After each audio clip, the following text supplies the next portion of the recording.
રાજકોટ જિલ્લાના ધોરાજીમાં નગરપાલિકાની ચૂંટણીનો બહિષ્કાર અને મત લેવા કોઈ પણ પક્ષના ઉમેદવારો મત લેવા માટે આવવું નહીં તો સ્થાનિક લોકોનું વિરોધ પ્રદર્શન.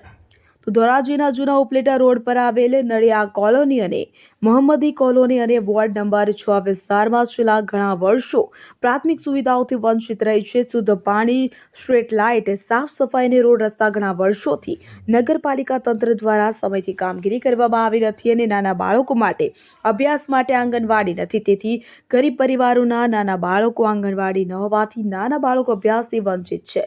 નગરપાલિકા તંત્રને શુદ્ધ પાણી, સ્ટ્રીટ લાઇટ, રોડ રસ્તાને લઈને અનેક વખત રજૂઆતો કરવામાં આવેલ પણ નગરપાલિકા તંત્ર દ્વારા કોઈ પણ પ્રાથમિક સુવિધાઓ આપવામાં આવી નથી. ચૂંટણીમાં ઉમેદવારોને મત પણ આપ્યા હતા, તે પણ નળિયા કોલોની અને વોર્ડ 6 સામું જોયું જ નથી કે જેથી લઈને નગરપાલિકા તંત્રનો વિરોધ પ્રદર્શન કરેલ અને કોઈ પણ પક્ષના ઉમેદવારોએ મત માટે આવવો નહીં, ચૂંટણીનો બહિષ્કાર કરતા લખેલા બેનરો લગાવીને રોષ વ્યક્ત કર્યો અને વિરોધ પ્રદર્શન કરવામાં આવ્યું.